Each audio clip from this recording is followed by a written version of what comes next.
Ser Podcast.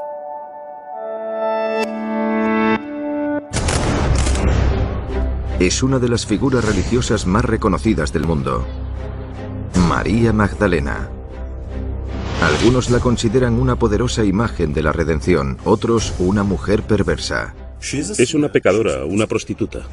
Una reputación que dura más de 1000 años.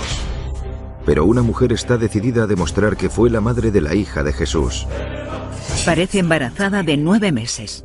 De ceremonias secretas No se puede hablar de esto. a sangrientas masacres.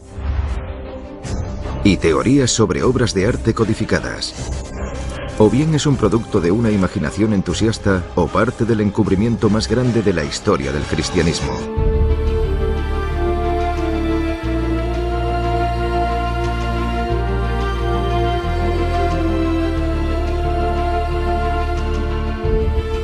¿Quién fue realmente María Magdalena? Es el título de este fragmento de un documental de televisión de National Geographic, en donde se nos habla de una de las mujeres más increíbles de la historia de la humanidad.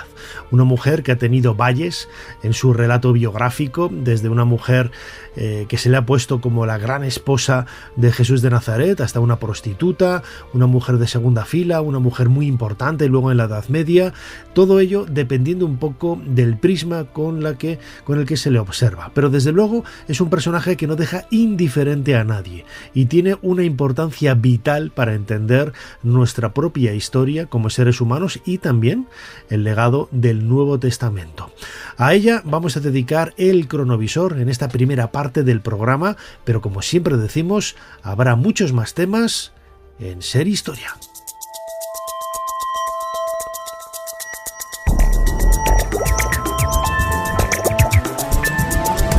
Bienvenidos a Ser Historia. Lo acabo de decir, María Magdalena fue realmente la esposa de Jesús, fue una prostituta, como se dijo en la Edad Media, fue la primera de los apóstoles. Todo ello ha generado muchísima controversia a lo largo de la historia y ella va a ser la protagonista de nuestro cronovisor junto con Jesús Callejo.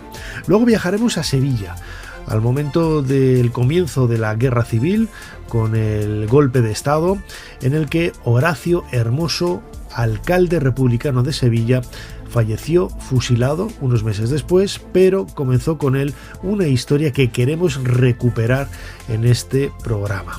Hablaremos también de los Reyes Católicos y sus locuras, y nos visitará una vez más nuestro modista preferido, Lorenzo Caprile, para hablarnos del simbolismo de una pieza increíble que podemos ver en el Museo de la Armería en Madrid.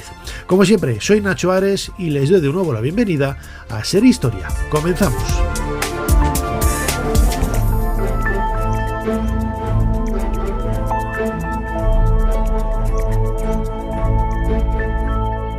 Sigue a Ser Historia en las redes sociales. Nos tienes en Twitter, Facebook, YouTube, Instagram y TikTok. @serhistoria. Y también puedes suscribirte a nuestra newsletter mandándonos un correo a serhistoria@cadenaser.com. Jesús Callejo, una semana más, bienvenido de nuevo a Ser Historia. ¿Qué tal, mi querido Nacho? Pues aquí estamos, una semana más, llorando casi como magdalenas. ¿O no? Vamos a reírnos. Pues sí, yo no sé de dónde viene el nombre de este bollito tan rico que en España llamamos Magdalena, relacionado, ¿no? A lo mejor con esta mujer a la que vamos a dedicar el cronovisor. Yo no sé si tendrá alguna relación, imagino que sí, pero bueno, no lo sé. Me imagino, pero no lo sé, tampoco no lo he indagado, igual que llorar como una Magdalena. Al final siempre tiene relación con personajes históricos y en este caso también legendario, porque se unen aquí los dos factores en este personaje bíblico, más bien del Nuevo Testamento, y que ha dado mucho que hablar y lo que seguirá dando que hablar. Desde luego, porque a ella ya dedicamos en la etapa con Javier Sierra, al comienzo del cronovisor, un cronovisor cortito dedicado a la Magdalena. Bueno, hablamos un poco también de ese papiro, ¿no?, que salió en su momento, hace 5 años más o menos, en donde pues se daba una serie de pautas históricas que podrían refrendar, o sí o no, según quien lo interpretara, la existencia real de María Magdalena, Magdalena, si fue o no la esposa de Jesús, pero desde luego siempre el papel de las mujeres en el Nuevo Testamento, a pesar de la importancia que tienen en el texto sagrado, la Iglesia parece que las ha dejado de lado, ¿eh? Bueno, ha tenido distintas épocas. Es cierto que en aquella época, si nos vamos a 2000 años de antigüedad, las mujeres en la sociedad judía y luego también en la cristiana ocupan un papel secundario, pero vamos, ocurría en Europa, ocurría en Asia, ocurría en África y ocurría en todos los lugares. Poco a poco es verdad que se ha ido reivindicando la importancia que tuvieron muchas de esas mujeres que casi siempre estaban a la sombra de personajes, pues eso, muy, muy influyentes, fueran monarcas, emperadores, fueran obispos o fueran, pues eso, filósofos. En el caso de María Magdalena, es verdad que no tenemos demasiadas referencias en el Nuevo Testamento, pero por lo menos en el Nuevo Testamento canónico. Luego hay evangelios apócrifos donde se hace también mención a ella. Pero sí induce que tuvo una importancia capital. De hecho, se habla muchas veces de las tres Marías, ¿no? Incluso están representadas en cuadros, en esculturas, y si haces caso un poco al pasaje donde se describe a las tres Marías, que es el Evangelio de San Juan, realmente habla de las cuatro Marías. Es decir, hay una María que es fundamental, que es la Virgen María, que es la madre de Jesucristo, pero hay otras Marías también que tienen un papel fundamental, como es María de Cleofás, que estaría también en la crucifixión, que sería la supuesta hermana de la Virgen María, que es la que se casa con Cleofás, María Salomé, que sería otra de las hermanas de la Virgen y la madre del Santiago el Mayor, es decir, del Santiago Apóstol, el que supuestamente estaría enterrado en Santiago de Compostela, y también sería la madre de Juan. Y por otra parte estaría María Magdalena o María de Betania, como también así se la ha identificado. Es decir, que en el momento de esa crucifixión habría cuatro Marías principales y no tres Marías.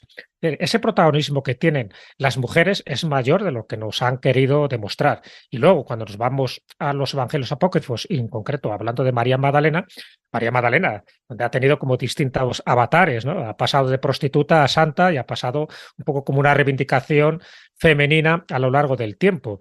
Y sin embargo, hay que ser conscientes de la época en la que se habla de esta mujer, nacida supuestamente en Magdala, en esta localidad situada muy cerca del lago Tiberíades, y que con el tiempo va adquiriendo distintos perfiles, hasta el punto, y estamos hablando, fíjate, de épocas muy recientes, hasta el punto de que, por ejemplo, Juan Pablo II la llegó a nombrar apóstol de los apóstoles. O sea, el apóstol de los apóstoles, esto es un título que no todo el mundo tiene y que yo sepa es la única mujer que ha tenido este título, esta dignidad, esta prevalencia y sobre todo este carisma. Sé que, claro, María Magdalena ocupa muchísimos elementos dentro de su biografía, incluido la parte, pues vamos a llamarla con un poco más novelesca, más literaria, la de sangre real, en fin, si tuvo descendencia, si estuvo casada con Jesús, etcétera, etcétera. Bueno, todo esto un poco, si quieres, lo vamos analizando, pero desde luego es un personaje para mí muy, muy fascinante por la cantidad de variantes que tiene, tanto las canónicas como las apócrifas, gracias a los evangelios gnósticos de Nag Hammadi, y que a día de hoy pues todavía se sigue cuestionando un poco la figura y hay gente que todavía le sigue extrañando que haya iglesias dedicadas a María Magdalena, cuando María Magdalena solo en Francia tiene más de 200 advocaciones en distintas iglesias y templos, y en España tiene muchísimas más. Es decir, que nunca se ha dudado de la santidad de esta mujer con independencia del pasado que tuviera. Desde luego que ha sido un personaje fascinante que además solamente por ese elemento extra, ¿no? de ser mujer, con todos los contratiempos que ello suponía en la cultura judía y a lo largo de la historia del cristianismo, pues lo hace más merecedor, ¿no? de estar aquí unos minutos una vez más en el cronovisor. Jesús Callejo, tenemos preparado ya el teclado de nuestra máquina del tiempo. ¿Cuál es la fecha que nos propones en esta ocasión para viajar al pasado a conocer más detalles de la vida de María Magdalena? Pues la fecha es el 9 de septiembre de 1279.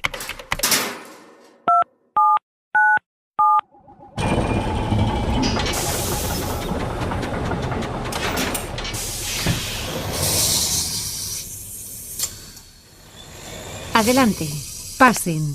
Jesús Callejo les está esperando junto al cronovisor. Jesús, siempre me traes a eventos, a momentos sensacionales. Acaban de mover una lápida, han abierto una tumba. ¿Dónde estamos? Bueno, pues estamos en un momento clave dentro de la biografía posterior de de María Magdalena, porque es cuando se descubren sus restos. Claro, si esta mujer ya tenía fama de santa, pues lo lógico es que se descubra dónde está enterrada para venerar sus reliquias. En este caso estamos en Saint-Maximin-les-Saints-Baumes, en esta localidad francesa, en la Provenza, y bueno, había rumores desde hace tiempo que debía estar enterrada ahí, ¿no? Que fueron llevados por sus discípulos en su momento, que luego, cuando la invasión sarracena, pues se ocultan los restos para que no fueran profanados. Pasó en Francia lo mismo que también pasó en España, ¿no? Con muchas reliquias, y desde ese momento pues había perdido un poco el rastro. Bueno, pues aquí aparece uno de los personajes claves dentro de esta historia, que es Carlos de Anjou, el futuro rey de Nápoles, y él durante unos días ha tenido unos sueños premonitorios, porque él estaba un poco obsesionado por dónde podían estar los restos de María Magdalena. Y esos sueños premonitorios le indicaban ese lugar en concreto, en esta capilla que ya estaba en esta localidad francesa, pero con paradero desconocido. Bueno, pues manda a excavar bajo esta pequeña capilla, y efectivamente, excavando, aparece el sarcófago y aparecen los restos de la santa, donde habrían sido escondidos por unos monjes para protegerlos de la invasión de los sarracenos siglos atrás. Y lo más interesante es que, junto con los huesos, aparecen textos, claro, porque eso sirve un poco para ubicar, ¿no? Hay un papiro con una inscripción muy llamativa, porque te está diciendo el año en el que supuestamente fueron enterrados estos restos. El año era el año del Señor, como dice el papiro, del 710. Y lo que hace es que Eudes, el rey de los francos, pues durante esos momentos convulsos, decide enterrar estos huesos. Y además hay una tabla de madera donde se está diciendo, que, en latín, que aquí yacen los restos de la bendita María Magdalena. Bueno, todo esto evidentemente indican que son los restos indudables, ¿no?, de esta mujer que participó activamente en la vida de Jesucristo y en el apostolado también suyo.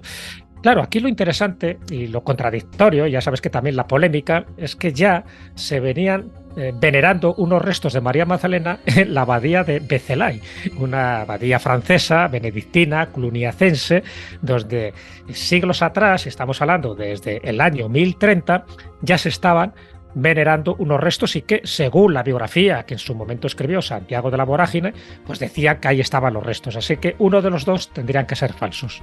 Claro, la pregunta que seguramente muchos de nuestros oyentes, seguidores del cronovisor, de esta máquina del tiempo, Jesús Callejo, crononauta, seguro que se están preguntando: ¿y qué hace en Francia? ¿Por qué está en Francia María Magdalena si tradicionalmente, vitalmente, ella nació en Magdala? Luego conoceremos algunos detalles de esta ciudad y de las excavaciones arqueológicas en este lugar supuestamente, ¿no?, identificado con Magdala, al lado del lago Tiberíades. Pero ¿qué hacía en Francia María Magdalena? Bueno, pues aquí tenemos que tirar de leyendas, evidentemente, y hay dos leyendas además. En fin, una vez que se produce la ascensión de Jesús a los cielos, pues bueno, ya sabes que los discípulos, los apóstoles, quedan un poco consternados, hay una persecución directamente hacia ellos, y bueno, ya sabemos un poco cómo termina la historia en la mayoría de ellos, que acaban martirizados. En el caso de María Magdalena también estaba señalada, ¿no? Estaba señalada como una de las discípulas preferidas, y entonces hay que buscar esas tradiciones. Hay dos. Las dos básicas: una es una tradición ortodoxa, una tradición que mantiene la Iglesia griega, y dice que María Magdalena se retira a Éfeso junto con la Virgen María y junto con el apóstol San Juan. De hecho, en Éfeso hay una casa de la Virgen, en fin, que se descubrió además gracias a unas revelaciones de Ana Catalina Emerich, también muy curioso, ¿no?, todo el procedimiento arqueológico y pseudocientífico, pero bueno, el hecho es que excavan y encuentran la casa de la Virgen María, donde supuestamente pasó los últimos años allí. Ya sabes que hay otra tradición que dice que la Virgen María murió en Jerusalén. Bueno, pues los que mantienen que murió en Éfeso, fue acompañada del apóstol San Juan y fue acompañada María Magdalena. Allí se tira María Magdalena el resto de su vida, hasta que muere. Se la entierra en Éfeso, en la actual Turquía, y en el año 886 sus reliquias fueron trasladadas a Constantinopla, donde se conservaría pues prácticamente hasta la actualidad, porque dicen que allí también tendrían parte de estas reliquias, ¿no? Esto es un poco lo que comenta Gregorio de Tours en una de sus obras. Vale, esa es la teoría, por decirlo así, menos aceptada. La otra, como ves aquí, no aparece Francia por ninguna parte. La otra, en fin, la más la más divulgada y sobre todo un poco la más atractiva en cuanto a novela, ¿no? Y la más transgresora también, ¿no? Desde el punto de vista literario y desde el punto de vista del gran público, ¿no? Exactamente, y la que más juego ha dado a estos niveles, ¿no? Tanto en películas como en relatos. Bueno, lo que dice es que María Magdalena, en este caso ya identificada como María de Betania, la acompaña, hacen un viaje, de huida prácticamente, de exilio. ¿A dónde? Pues directamente a la zona que ellos consideraban que era más pacífica, o por lo menos donde menos podían ser perseguidas, que era la Galia de aquella época. ¿Con qué iba María Magdalena? Pues sería con su hermano Lázaro, pues sería esta María Magdalena, que es María de Betania, sería la hermana de Lázaro, el que resucitó. Iría con Massimino, que era uno de los 72 discípulos.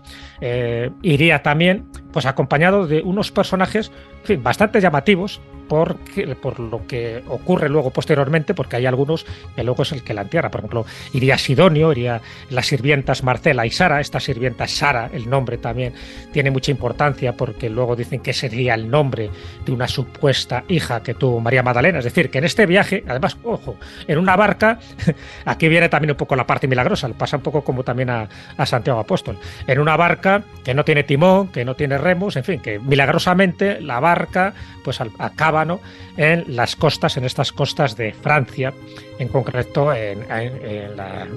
cerca de Aix-en-Provence. Bueno, pues a partir de ahí es donde se produce un poco todo ese viraje. Bueno, por cierto, donde fue parando María Magdalena junto con el resto de la gente que la acompañó son lugares de culto, ¿no? Cuando ella desembarca en la costa de Camarga, en Saint-Marie-de-la-Mer, allí hay un altar, allí todo un culto dedicado a María Magdalena. Pero luego, como bien sabemos, al final ella acaba con los restos en Saint-Simin de Saint-Bon, que es donde hemos ido con el cronovisor.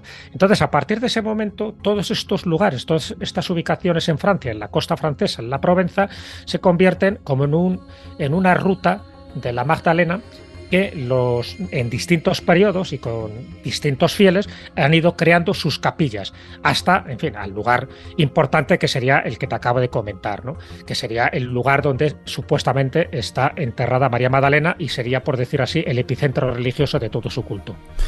María Magdalena, como dices, recibe el nombre de esa ciudad a orillas del lago Tiberíades. Yo estuve hace unos años allí, he estado en varias ocasiones en Israel, ¿no? Pero en una de ellas tuve la oportunidad de visitar lo que hoy se entiende como Magdala, ¿no? Esa arqueología bíblica tan peligrosa de identificar, o mejor dicho, de buscar, ¿no?, emplazamientos con ese trasfondo sagrado.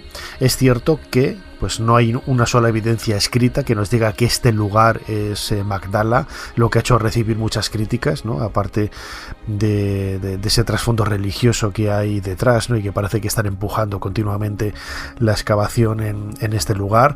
Pero bueno, yo tuve la oportunidad de hablar con el padre José Félix Ortega, un sacerdote español que está trabajando allí en Magdala. Vamos a recuperar de nuestro archivo, porque esa entrevista ya la pusimos hace varias temporadas en Serie Historia, y esto es lo que nos comentaba sobre la identificación, la búsqueda, el hallazgo, la excavación, el trabajo de este lugar en donde podría haber nacido, ¿no?, María Magdalena, y otros grandes personajes del mundo antiguo como Flavio Josefo, por ejemplo, también era de esta localidad, que luego dio pues una de las referencias escritas más conocidas de la biografía de Jesús. Vamos a escucharlo.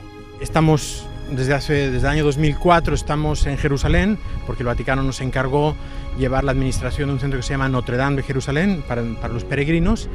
Y desde que llegamos aquí a la Tierra Santa, tuvimos la inquietud de tener algún otro lugar aquí en la zona junto al lago, porque todos los peregrinos visitan Jerusalén y todos los peregrinos vienen aquí a la zona del lago. Entonces teníamos esa idea de querer tener algo aquí. Y así nos encontramos con unos terrenos, en esta zona donde estamos ahora, estos terrenos donde estamos, con la idea de decir, bueno, vamos a comprar estos terrenos para construir aquí una iglesia. Lo que queríamos era construir una iglesia para conmemorar el ministerio de Jesús en la zona del lago y también tener en el futuro una casa de huéspedes, un hotel para peregrinos. Esa fue la idea. Y eso fue lo que hicimos, compramos estos terrenos y empezamos a construir. Pero cuando empezamos a construir, oh sorpresa, que debajo de donde nuestros pies, debajo aquí, resulta que encontramos arqueología, ¿no? Y nadie esperaba eso. Y voy a decir una cosa primero, suena un poco, ni siquiera lo queríamos, porque lo menos que quieres es encontrarte arqueología porque, ¿verdad? Así es, ¿no? Y no puedes hacer tu proyecto, no has comprado un terreno para buscar arqueología, no, sino con otros fines, ¿no? Lo bueno, eso fue lo malo, vamos a decir sí, pero lo bueno fue que lo que encontramos es algo muy importante, de mucho valor, ¿no? De mucho valor, no solamente desde el punto de vista cristiano, sino desde el punto de vista cultural, histórico, de un patrimonio que tenemos aquí nosotros, ¿no? Entonces, ¿qué es la ciudad de Magdala? ¿Cómo sabemos qué es la ciudad de Magdala? Porque estaba perdida la ciudad de Magdala antigua y la hemos encontrado. El historiador Flavio Josefo, ¿verdad?, que es historiador judío para los romanos, conocido, muy conocido, habla de la ciudad de Magdala y dice que estaba en esta zona, pero otras excavaciones arqueológicas que se habían hecho no habían encontrado. Hay una zona aquí a nuestra derecha, más o menos donde ves hay como una torre, allí que los franciscanos, son propietarios ellos, se habían excavado, pero no habían encontrado nada importante, nada de valor, y por lo tanto pues nadie sabía dónde estaba Magdala. La ciudad actual de Magdala, Migdal, que está ahí a nuestras espaldas, ¿verdad?, sigue teniendo el nombre, pero nunca se sabía, hasta que encontramos aquí esta ciudad de Magdala, que es importante no solo para nosotros como cristianos, ¿no?, desde el punto de vista que es la ciudad de María Magdalena, pero es una ciudad muy importante también dentro de la historia del pueblo judío. Y por eso nosotros este proyecto lo hemos llamado como que es un cruce, ¿verdad?, Crossroads, un cruce entre el pueblo judío y nosotros el pueblo cristiano, ¿no? Tenemos que recordar, ¿verdad?, que Jesús era judío y entonces pues el cruce primero está ahí, ¿verdad?, pero sigue siendo para nosotros eso, ¿no? Es por la coincidencia con la descripción de Flavio José, ¿sí?, con lo que se ha encontrado aquí, ¿verdad? En realidad eso es, y el lugar, o sea, que sabía que Magdala estaba aquí, pero no se sabía dónde, ¿no? Con las descripciones de Flavio José en cuanto a la montaña, el Monte Arbel, que está aquí a nuestras espaldas, la cercanía con Tiberíades, entonces aquí, estamos hablando de Magdala, ¿verdad? Por ahora hemos encontrado muchos objetos, ¿verdad? Monedas, cientos de monedas hemos encontrado, muchas, pero no hemos encontrado nada que diga Magdala, eso para que quede claro, ¿no?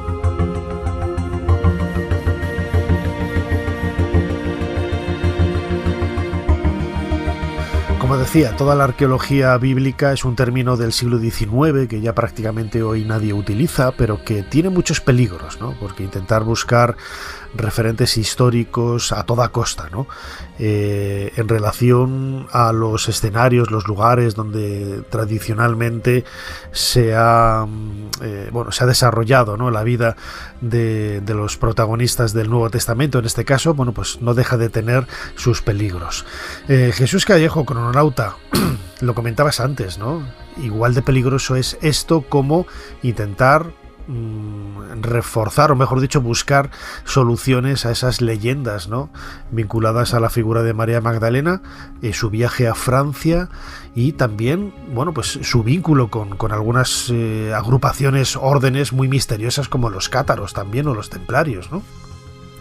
Sí, sin ninguna duda, claro. En el momento que ubicamos ya a María Magdalena en esta zona de la Provenza, en fin, muy cerca de Marsella, pues claro, es una zona de cátaros. En la Edad Media ya sabemos que la primera cruzada que existe, la cruzada albigense de cristianos contra cristianos, pues se producen en esa misma zona. Por supuesto, el culto a María Magdalena ya estaba extendido y qué duda cabe que se le relaciona también a María Magdalena con el tesoro cátaro. Posteriormente, si nos vamos a toda la historia de Berenguer Saunier, acuérdate de Res-le-Château, curioso que dedique una iglesia a María Magdalena. Entonces dicen que ahí estaría enterrado ese supuesto tesoro cátaro, también relacionado con los templarios, etcétera, etcétera, etcétera. Y luego también con una organización secreta que era el Priorato de Sion, en el que se hizo eco sobre todo Dan Brown, ¿no?, en el Código da Vinci, pero luego se demostró que el Priorato de Sion no existió, que no había grandes maestres como Leonardo da Vinci y que por supuesto no estaban preservando el secreto de los secretos, que era el linaje sagrado, que sería la sangre real,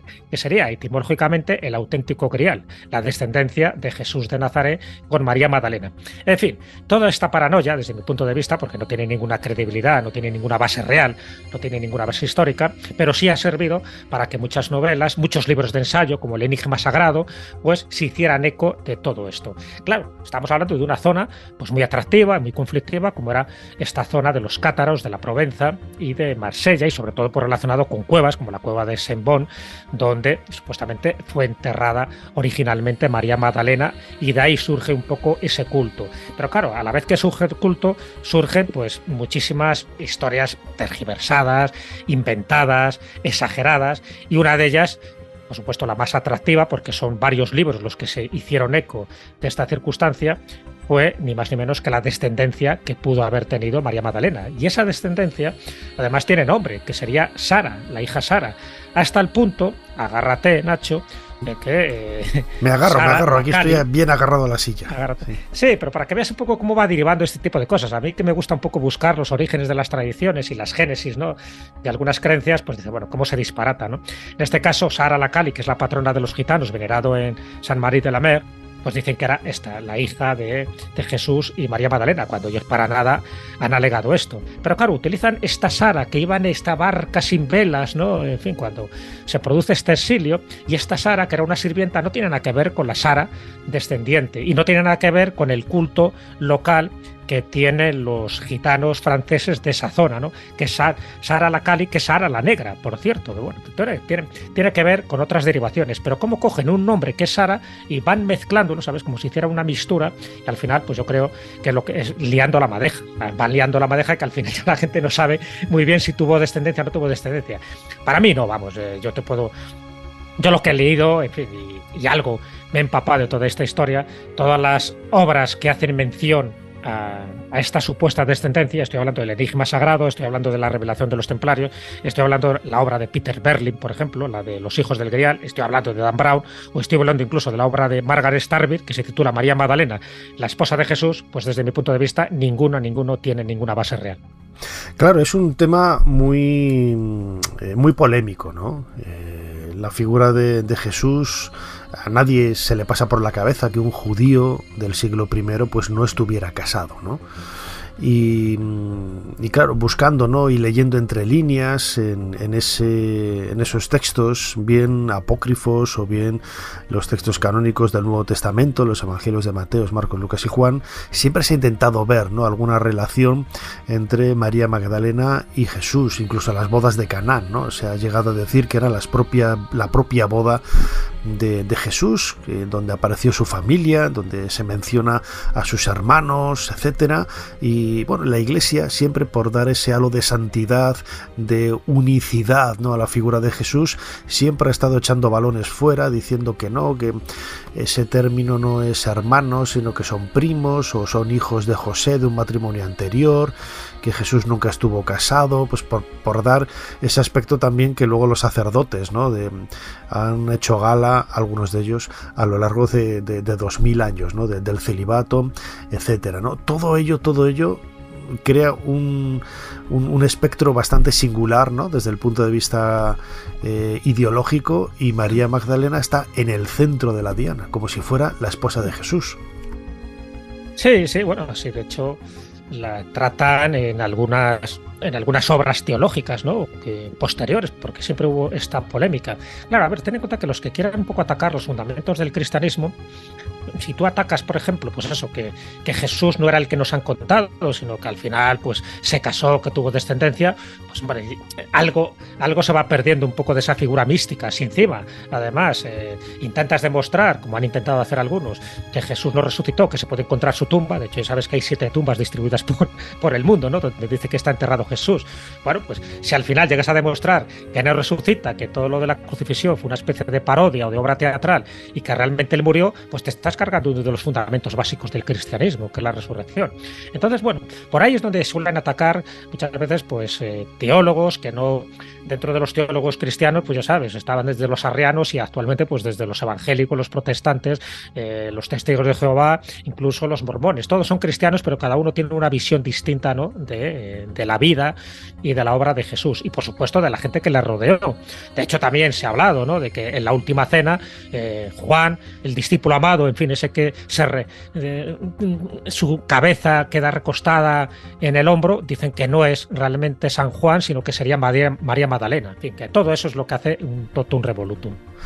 Quizás el último revuelo apareció hace casi 5 años con un papiro de un evangelio apócrifo en donde... fue descubierto en el 2012, Nacho. El 2012 fue descubierto en la Universidad de Harvard. O sea, que ha pasado ya más de 10 años. Sí, pero digo que la polémica salió por la investigación que fue publicada hace relativamente cuando se dio a conocer falso, ¿no? Sí. Y entonces, pues Karen King, esta mujer, ¿no?, sacó a la luz el hecho de que podría ser un papiro que demostrara ese vínculo más allá de lo afectivo entre Jesús de Nazaret y María Magdalena. Vamos a tomar de nuestro archivo esa voz de Javier Sierra, hablando precisamente de este papiro tan insólito que luego, al parecer, se ha demostrado que era falso. Bueno, la doctora King no es una experta cualquiera en este tema. Ella tiene la cátedra Hollis de la Escuela de Teología de Harvard. Es una mujer muy prestigiosa, autora de muchos libros sobre la historia del cristianismo, y que de alguna manera presentando ese papiro a la comunidad científica en un congreso internacional tan importante como el que se estaba celebrando en esos días en el Vaticano, se estaba jugando su prestigio, ¿no? Muchos fueron los conferenciantes y los expertos que se acercaron en las horas y días inmediatamente posteriores a este anuncio para pedirle más información sobre la procedencia del papiro. Y ella lo único que podía decir es que el papiro había sido comprado por un coleccionista anónimo hacía ya años, que había dado ciertos tumbos por algunas universidades y que nunca había sido aislado y traducido en su integridad, ¿no?, y que por eso había pasado desapercibido. Aquello mosqueó a muchos de los expertos porque tan importante es la evidencia arqueológica en situ, lo sabes muy bien, como poder contextualizarla, saber en qué estrato, en qué lugar, en qué biblioteca o en qué depósito ha estado durante tanto tiempo. Estamos hablando, por tanto, de un documento que se escribe supuestamente en el siglo IV de nuestra era y que hasta el siglo XXI desaparece. No tenemos la línea de tiempo, ¿no?, que pueda rastrearse. De hecho, Karen King publicó varios, lo que se llama en el argot científico, varios papers, varios trabajos en revistas científicas de la Universidad de Harvard que, en fin, que consolidaban la naturaleza positiva del hallazgo. Pero finalmente el papiro, como no podía ser de otra manera, terminó en manos de los laboratorios de radiodatación para tener una evidencia lo más sólida posible sobre la edad del soporte. No estamos hablando de la edad del texto, podríamos estar ante un papiro que quizá fuera del siglo I a.C.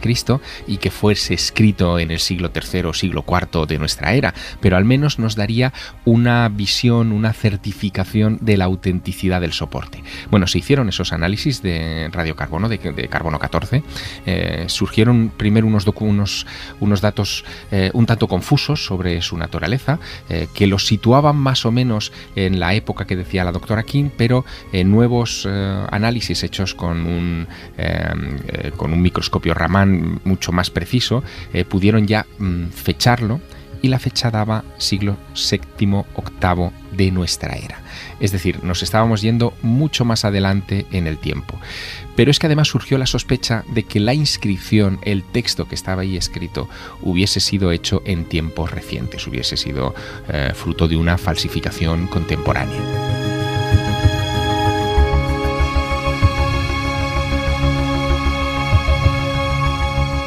Jesús Callejo, crononauta, la figura de María Magdalena no deja indiferente absolutamente a nadie, ¿no? Y ni siquiera incluso a los falsificadores, ¿no?, de antigüedades, que unos, Karen King, yo no sé lo que seguirá diciendo, ¿no?, pero hay mucha gente que sigue defendiendo la autenticidad de este papiro, otros dicen que es falso, o sea, letras nuevas escritas sobre un papiro antiguo. Hay mil formas, ¿no?, de recrear todo esto.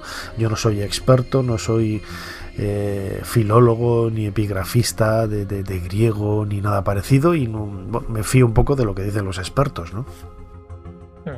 Sí, bueno, fíjate que se habla de papiro y prácticamente lo que se conserva es como una tarjeta de visitas. Es un recuadro ahí muy pequeñito, pero bueno, ese recuadro sí que se habla de la esposa, se habla de María Magdalena. De hecho, se le tituló pomposamente, ya sabes, a nivel mediático, el Evangelio de la esposa de Jesús, sabes tú.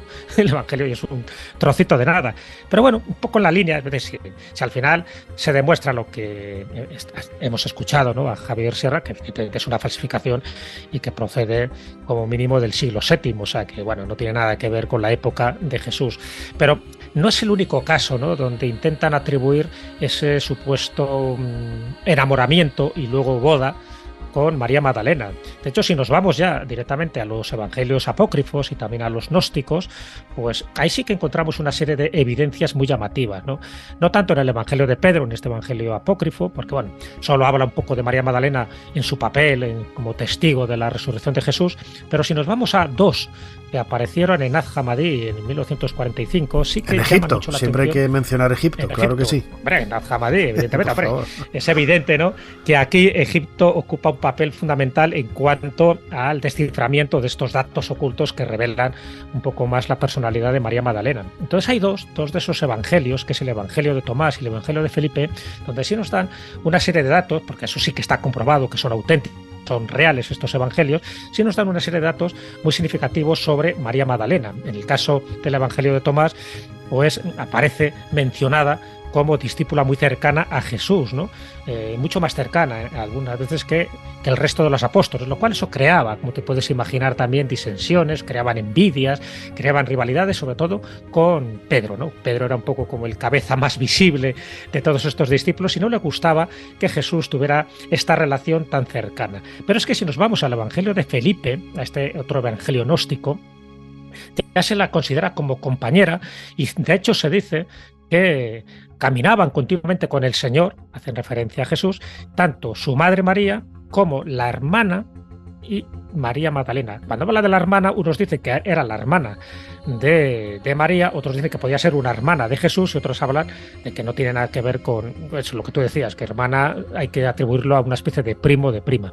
Y también iría Magdalena. Magdalena la designa como su compañera y en uno de los pasajes polémicos de este evangelio de Felipe dice que solía besarla en la boca a menudo. Claro, ya sabes que las interpretaciones son, bueno, este es un signo de respeto, otros dicen que no, que había algo más que un respeto, en fin. Un pecado muy grande, ¿no? Había pecado ahí detrás de todo. Entonces, claro, si vas sumando un poco todos estos datos son los que han servido para que luego hayan salido papiros como este que acabo de comentar o novelas como la de Margaret Starbeer hablando claramente de que realmente estuvo casados y que la Iglesia, en fin, en esas censuras que a veces se impone en cosas que no cuadran dentro de su teología, pues eliminó esos pasajes y siempre ha querido desligar la figura de como alguien sentimentalmente vinculado a Jesús de Nazaret. Pero bueno, estos datos son llamativos, ya te digo, estos evangelios apócrifos, el que sean apócrifos no quiere decir que lo que cuenten sea falso, pero es muy llamativo, porque sobre todo estos dos evangelios apócrifos dicen algo muy significativo y difícil de entender, porque estamos hablando del gnosticismo y por lo tanto de una simbología muy, muy esotérica, pero dicen algo, que fue receptora de revelaciones privadas y secretas de Jesús, que solo pudo haber sabido ella. Y eso generó la envidia de Pedro y esas fueron un poco lo que dicen las dos iglesias, ¿no? La iglesia de Pedro, que luego se consolida con San Pablo, y la otra iglesia, la de María Magdalena, que fue la que quedó relegada al olvido. Lo importante que tiene todo este trasfondo humano, y es que precisamente los protagonistas de estas historias, a pesar de la santidad que nosotros les hemos dado tiempo después, eran seres humanos, eran personas con sus miedos, sus anhelos, sus amores, sus recelos, sus envidias también, hay que decirlo, su violencia. Nadie puede huir de este tipo de elementos que caracterizan al ser humano, ¿no? Y María Magdalena pasa por ser una de esas grandes protagonistas de la historia del cristianismo primitivo, con mucha polémica, con mucha leyenda negra también por detrás, pero pero sin lugar a dudas una de esas mujeres, de las mujeres más importantes, me atreveré a decir casi que después de la Virgen María, de las mujeres más importantes que ha habido en el Nuevo Testamento. Jesús Callejo, crononauta, una vez más, como siempre, muchísimas gracias por habernos ayudado a hacer un poquito más de historia. Pues nada, muchísimas gracias a ti. Como sé que te gusta mucho la leche, no te voy a dar una magdalena, pero te voy a dar una mantecada de Astorga, que por cierto no había salido León todavía. Pues mira, la acepto con cariño y la comeré con fruición. Así es. Hasta la semana que viene. Chao.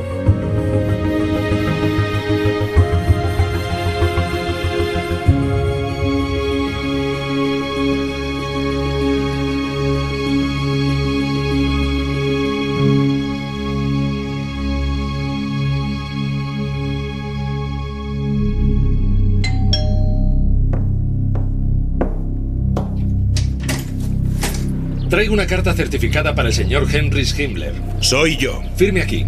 Gracias, señor. ¿Quién era, cariño? Otra carta del banco. No me digas que todavía no has pagado la hipoteca. Heinrich, ¿qué recuerdo de ti va a tener la historia? Ser Historia con Nacho Ares. Todo lo que quisiste saber de la historia, la madrugada del sábado al domingo, en la cadena. El mapa político queda así dibujado en dos grandes bloques enfrentados. Uno a la derecha y otro a la izquierda. Los simpatizantes del Frente Popular se echan a la calle para celebrar la victoria. Comienzan a circular rumores sobre una sublevación militar. Para acabar con los insistentes rumores que hablan de un inminente golpe de Estado, Azaña aplica una política de traslado forzoso a los generales que estarían en condiciones de encabezar un levantamiento. El general Franco es mandado a Canarias, el general Godet a Baleares y el general Mola a Pamplona.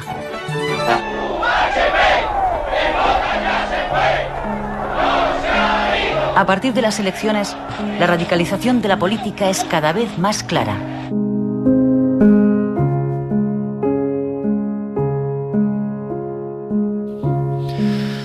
La radicalización cada vez era más clara. Lo escuchábamos en este fragmento de un documental de televisión española, Memoria de España, en donde se nos presentaban, ¿no?, los antecedentes que dieron a la postre con ese golpe de Estado, ese alzamiento del año 1936 y el inicio, en definitiva, de la Guerra Civil Española.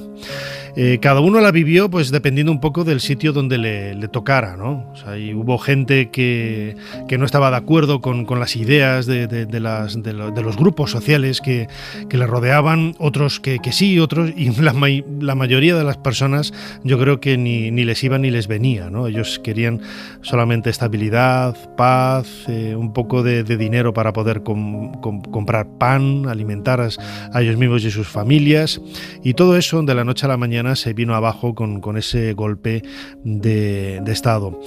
Muchas de esas figuras, muchos de esos protagonistas han quedado en un segundo plano de soslayo, y queríamos dedicar los próximos minutos aquí en Ser Historia, en la cadena SER, a la figura de Horacio Hermoso Araujo, el alcalde de Sevilla del lado republicano, que le tocó vivir ese comienzo de la guerra civil, que fue asesinado y que ha pasado, ¿no?, como decía ahora, al olvido, al segundo plano, y que, como sucedió con otros grandes personajes, otros grandes protagonistas de la política de entonces, pues pagó, ¿no?, la culpa de otros sin merecerlo. Antonio Fuentes, bienvenido a Ser Historia. Muchas gracias, Nacho. Encantado. Antonio Fuentes es el autor de la novela publicada por Plaza y Janés, La huella borrada, en donde se nos relata la historia de Horacio Hermoso Araujo, este alcalde republicano de Sevilla. Antonio, antes de empezar a hablar un poco de Horacio, lo decía yo ahora en la introducción, ¿no? Lo tenemos muy presente, cada uno de nosotros tiene familiares en un bando o en otro. Yo siempre lo he dicho, yo tenía un tío abuelo que estuvo en los dos bandos, ¿no? Esas estupideces, ¿no?, de la guerra incivil, como a mí me gusta también denominarla aquí en Ser Historia, y todo eso generó una serie de personajes muy particulares, ¿no?, en la historia sobre todo de esos inicios, ¿no?, dependiendo un poco cada uno de ellos del contexto que le tocó vivir. Claro, yo estaba escuchando con mucha atención, bueno, todo este corte de televisión. Lo que pasa es que esta es una historia, Nacho, diferente. Mira que se han publicado libros sobre la guerra civil y que se han hecho estudios, pero ahora escuchándote, creo que la historia de Horacio inaugura la guerra civil. Es un relato singular porque en Sevilla no existen bandos. En Sevilla solo hay guerra y solo hay represión de una parte hacia otra. El golpe militar supuso tal mazazo para la legalidad que el Estado republicano ostenta, ¿no? Como cualquier gobierno que tiene el ejercicio legítimo de la violencia con su fuerza y cuerpo de seguridad, con su policía. En el momento del golpe militar queda el camino pues libre para que se formen unos contrapoderes. Entre ellos, al perderse la legalidad, lo que se hace es que esos contrapoderes deciden a quién se mata y a quién no se mata. Hubo toda suerte de recomendaciones en Sevilla de que intercedieran los religiosos, la falange, los tradicionalistas de la Requeté. Todos esos contrapoderes fueron los verdaderos responsables de las matanzas. Y aquí no hubo una resistencia porque el golpe de 18 de julio, que comienza en territorio peninsular aquí en Sevilla, está el 17 en Melilla, pero la primera batalla de la guerra civil se produce en la Plaza Nueva de Sevilla y justo ahí está celebrando Horacio un pleno, como le corresponde por su legitimidad legal, democrática. A él le habían dicho, bueno, después de lo que pasaba en Melilla, ¿para qué sigues convocando este pleno? Pero lo convocó él, lo convocó también el presidente de la Diputación, y cuando Queipo llega con sus tropas sublevadas, pues les pillan el ejercicio de sus deberes. Es singular, es distinto. En Sevilla y en buena parte de Andalucía no hay guerra civil como tal. Yo sé que en el resto de España se pueden entender los equilibrios y a quién pertenece a un bando, quién pertenece a otro, quién se adscribe, quién intenta sobrevivir, pero en este caso no tuvieron ni siquiera esa oportunidad. Sí. De ahí surge, ¿no?, esa figura de Horacio Hermoso Araujo. ¿Cómo llegas tú a él? ¿Cómo lo conoces? ¿Cómo lo descubres? Pues de casualidad. Claro, imagino que lo decía yo al principio, ¿no? Es uno de esos grandes olvidados que hay en toda la geografía, que hicieron, bueno, pues lo que ellos creían oportuno, ¿no? Y sí, en este caso defendiendo la legalidad, ¿no? Como alcalde. A mí me encanta el tema de los nombres de las calles, por ejemplo, ¿no? De las plazas. Ah, qué bueno. Yo creo que nos identifica mucho a las ciudades, porque le damos un papel a unos y otro papel a otros. Aquí en Sevilla, bueno, no es que haya grandes nombres republicanos, pero hay una gran avenida para Diego Martínez Barrio, que es la única persona en la historia de política de este país que ha ostentado las 3 grandes representaciones del Estado. Fue presidente de las Cortes, fue presidente del Consejo de Ministros, ¿no?, del Gobierno, y fue presidente del Estado republicano de una manera interina en abril del 36, que también transcurre en esta novela, también se detalla. Hay una gran avenida. Pero Horacio tenía una pequeña calle en su barrio, porque él es promotor de un barrio periférico de Sevilla, de una cooperativa de vivienda, y su calle, hasta que no le reivindican los vecinos y ahora sí tiene una plaza allí imponente, era una calle de salida de talleres. O sea, no se puede entender como un alcalde legítimo de la República, de un ayuntamiento de una de las ciudades más importantes de este país, tenía una calle hasta 2005 completamente residual. En cambio, pues bueno, hay otra figura republicana. Indalecio Prieto, por ejemplo, tiene una plaza bastante importante en el centro por la cesión que se le hizo a Sevilla en el 31 del Alcázar. No ha habido en esta ciudad una reivindicación de las personas que ostentaron la legalidad republicana. Y bueno, contestando a tu pregunta, pues llego de pasar por la calle, ¿no? Y ver el nombre y decir quién es ese Horacio, sí, ¿no? Sí, de preguntarme, oye, pues ¿quién es esta persona? Y por su hijo. Su hijo le descubre un vídeo en YouTube, que está dando una charla a unos alumnos de un instituto en Helves.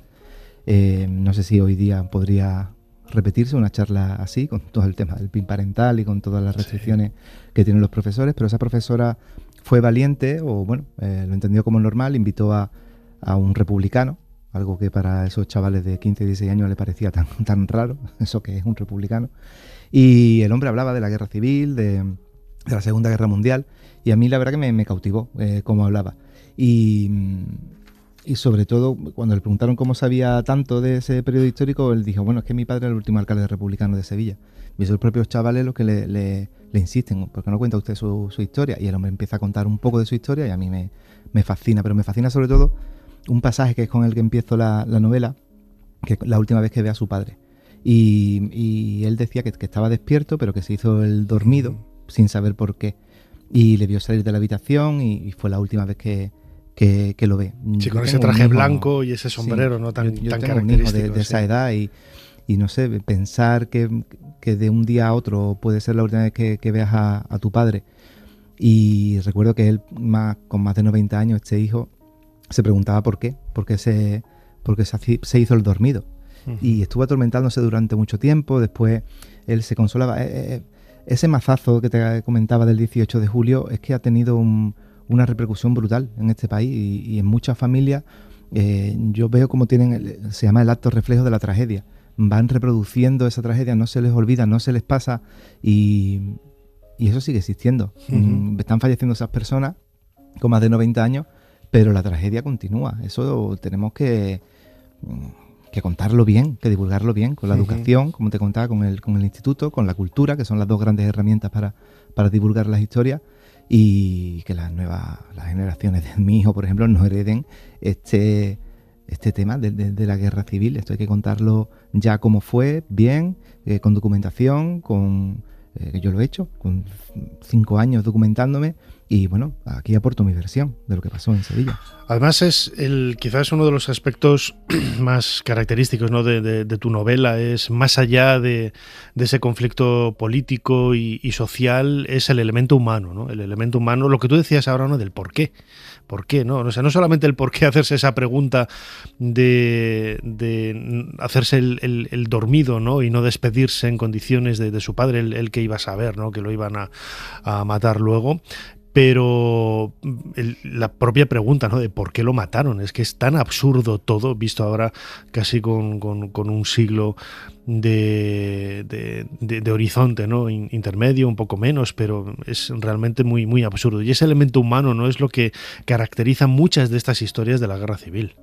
Hay muchísimas historias en la guerra civil. Conocemos algunas y otras muchas, pues no las conocemos y no las conoceremos. Yo probablemente, si esta persona no hubiera sido tan longeva, pues nunca hubiera llegado a saber verdaderamente la historia familiar que estaba detrás de este personaje público, ¿no?, del último alcalde republicano de Sevilla. Ya habrá muchas historias que ya no haya oportunidad de contar.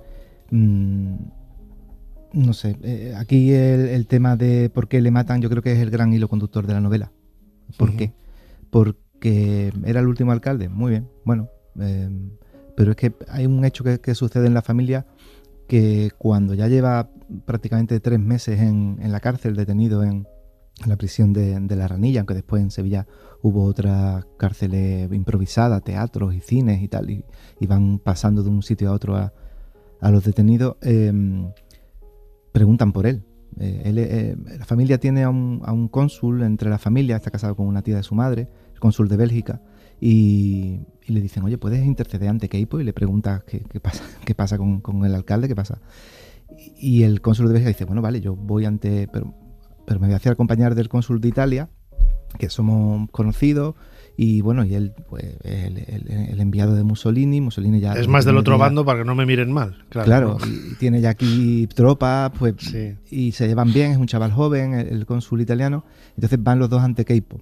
Y Queipo se extraña, pues Queipo al final dice, bueno, yo estoy aquí con las operaciones, que me voy a Málaga, que me voy hacia el frente de Badajoz, esto de la vida del alcalde de Sevilla está vivo. Entonces se interesa a un delegado de orden público que tiene, que es un ser horripilante, que se llama Manolo Díaz Criado, y la contestación que Queipo le da después de hacer esas gestiones a los cónsules es que la vida del alcalde depende del palacio arzobispal. La familia inmediatamente se pone a hacer gestiones intentando a ver quién de esos religiosos, de esos contrapadores que te comentaba al principio, puede salvarle la vida al alcalde.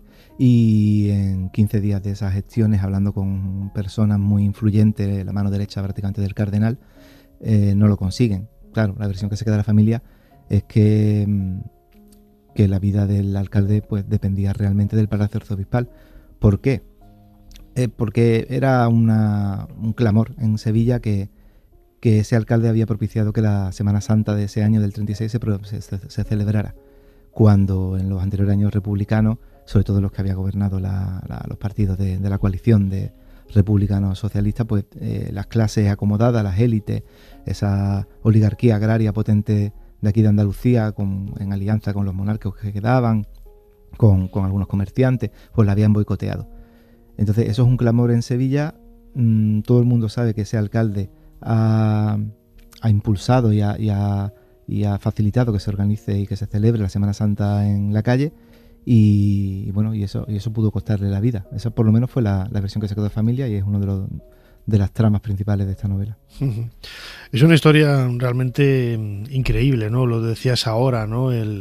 Celebramos o no la Semana Santa, la Feria de Abril, esas festividades propias, ¿no? de una ciudad como Sevilla y de otros lugares también de Andalucía y del resto de España, ¿no? Y es increíble que este tipo de piezas del puzzle, ¿no? puedan ser tan trascendentes, ¿no? Algo tan natural, o sea, como la Semana Santa, que se sea creyente o no, es algo parte muy intensa, ¿no? de nuestra cultura, de nuestra propia existencia, ¿no? El que no tiene historia y no recuerda el pasado, pues no tiene futuro, ¿no? Es una frase, yo creo que lapidaria, insisto, ya sea creyente o no, es una tradición pues centenaria que da la propia esencia, ¿no? Y la propia idiosincrasia de un pueblo. Y en el caso de Horacio, pues a él casi le costó la vida por ello, ¿no? Pero eso también nos está hablando de esa guerra civil tan particular, ¿no? en Sevilla y en Andalucía en relación a otros lugares de España, ¿no?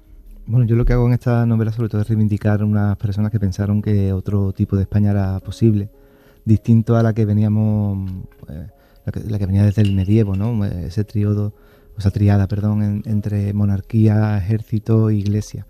Estas personas pensaron que si se estaba haciendo en otros países europeos, pues ¿por qué no lo podíamos hacer nosotros? Una república laica, progresista, moderna. Llegamos los últimos prácticamente a esa tendencia republicana. Ellos pensaban que podía ser posible, pero seguramente chocan, para mí después de tanto tiempo estudiando, creo que chocan con la reforma agraria. Eso influye, ese tema de quitarle poder a los caciques, y sobre todo para mí es muy importante la cuestión religiosa. Yo creo que, no sé si llamarlo el gran error de los dirigentes republicanos, pero la cuestión religiosa es decisiva para lo que acontece a partir del 18 de julio, lo que se va organizando antes, el apoyo de la Iglesia. Y claro, evidentemente en Sevilla la cuestión religiosa es fundamental. Franco le otorgó después la distinción de Mariana, que es la única ciudad en el mundo que es mariana.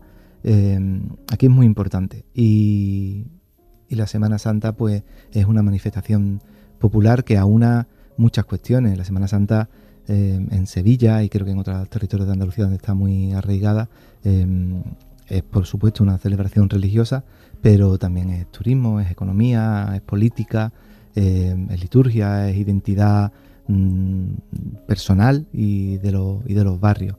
No sé, habrá pocos sevillanos que no pertenezcan a una hermandad. Una cofradía, ¿no? Sí. Claro. No sé, esta Semana Santa, por ejemplo, ha sido apoteósico en Sevilla, y lo era, también lo fue en la República. Los dirigentes republicanos querían que hubiera Semana Santa. Eso es una versión que implantó el franquismo, de que aquí no querían Semana Santa porque la República era laica y no quería Semana Santa. No, a todo lo contrario. En el 31 se ha celebrado con un ayuntamiento monárquico, porque la promulgación de la República es el 14 de abril, como todos sabemos, y ese año pues se celebra bien, pero no se paga. O sea, el ayuntamiento monárquico dejó la roncha, que le llamamos aquí, al ayuntamiento nuevo que viniera. Cuando llega el ayuntamiento primero republicano en el año 32, paga esa deuda, le paga a las hermandades. Las hermandades necesitaban, bueno, las más pobres, como la de los gitanos, la Iniestra, necesitaban 4 o 5 mil pesetas para salir. Otras, las más poderosas, ¿no? El Gran Poder y otras, pues bueno, incluso la subvención municipal la donaban, ¿no? pero las hermandades necesitan vestir, necesitan los cirios, necesitan las flores, y las pobres, pues no tenían poquitos hermanos, pero con eso no llegaba, entonces necesitaban una subvención. Y la Constitución de la República de diciembre del 31 prohíbe que pueda haber manifestaciones religiosas en la calle. Eso es la Semana Santa de Sevilla la que manda a 2 diputados, lo negocia y meten una cláusula salvo autorización del gobierno. O sea, la Semana Santa influye tanto que cambia un texto constitucional como el del 31. Vale, pues en el 32 el gobierno concede la autorización para que haya Semana Santa en Sevilla y en otras ciudades que lo solicitan, pero aquí el cardenal, que se llama el cardenal Eustaquio y Lundain, y las hermandades, que en su gran mayoría están lideradas, los hermanos mayores, son personas representativas de los partidos monárquicos, de Acción Republicana, de los partidos más conservadores de derecha, dicen que no, que mientras que haya una república aquí no hay Semana Santa. No logran superar ese boicot. Sale solo una, la Virgen de la Estrella, que ellos votan en cabildo. Primero sale que no, descubren que ha habido un fraude del representante precisamente del arzobispado, y cuando hacen una nueva votación ellos deciden que sí, que ellos se deben al pueblo, que ellos son por encima de todo sevillanos y que van a salir. Eso es parte, como decía yo antes, ¿no? de esa historia mucho más intensa que trasciende totalmente el elemento religioso. Es un aspecto de cultural, de identidad, de absolutamente todo, ¿no? Y cuando decimos que el domingo es festivo, nadie piensa que es el Día del Señor. Es un día festivo y es algo cultural totalmente asentado en nuestro corazón, y no tiene nada que ver con el mundo de las creencias, ¿no? Y que a nadie le toca en el domingo, ¿eh? Estoy convencido de que todo el mundo lucharía, ¿no? Porque no se mueva el domingo de donde está, ¿no? Bueno, y eso es un poco la intrahistoria, esa vida cotidiana que se pudo ver en esos inicios de la guerra civil en Sevilla, en este caso, ¿no? De la mano de Horacio Hermoso Araujo, ese alcalde republicano asesinado, fusilado por el bando nacional por el simple hecho de pensar de una forma diferente, que es lo más triste que uno se puede llevar a la cara, ¿no? Y es el relato, el hilo conductor de esta novela maravillosa, La huella borrada, publicada por Plaza y Janés, que nuestro invitado, el autor de este libro, Antonio Fuentes, nos ha estado contando en los últimos minutos aquí en Ser Historia. Antonio, como decimos siempre a nuestros invitados, muchísimas gracias una vez más por habernos ayudado a hacer un poquito más de historia. Pues muchísimas gracias a ti, Nacho, en particular, y a todo tu equipo que te acompaña, y encantado de poder divulgar este conocimiento. Muchas gracias.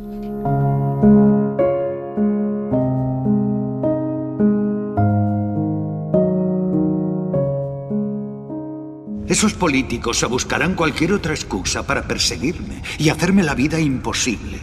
Lo hicieron con Anaxágoras, con Protágoras e incluso Eurípides. Mejor así. El tiempo me dará la razón. Pero Sócrates... No sigas por ahí, querido amigo. Ser Historia con Nacho Ares. Todo lo que quisiste saber de la historia, la madrugada del sábado al domingo en la cadena SER.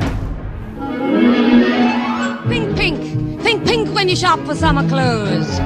Think pink. Think pink if you want that kelp that shows. Red is dead, blue is through, green's obscene, brown's taboo, and there is not the Pasamos de página en nuestro particular libro de historia aquí en Ser Historia en la cadena SER, y lo hacemos escuchando como siempre esta música de fondo de la película Funny Face para hablar de historia de la moda, del traje, del vestido, y lo hacemos con nuestro modista preferido, Lorenzo Caprile. El otro día decía inigualable, ¿no te gustó? ¿Preferido no te gusta más? Bueno, preferido, vale, venga. Preferido por ti, me quieres mucho.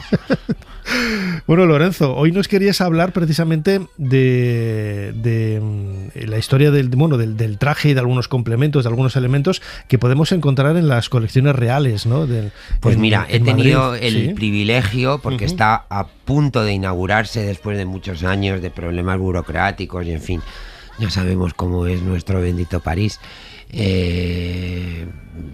Vamos a llamarlo museo, galería de las colecciones reales, que es ese edificio minimalista de granito que está justo en la Plaza de la Armería, entre la catedral entre la catedral y Palacio Real, sí. Y que va a albergar toda una serie de objetos, pinturas, en fin, todo ese aparato de artes suntuarias y decorativas que formaban una parte fundamental digamos, del espectáculo de la monarquía. Y están llamando a varios personajes un poco para abrir boca. Celebrities de la moda. Bueno, no. Personajes en general del mundo, pues, conocidos, pues desde una Rosa Montero a un José Coronado, hoy me ha tocado a mí, que comentáramos nuestra pieza favorita dentro de esa colección.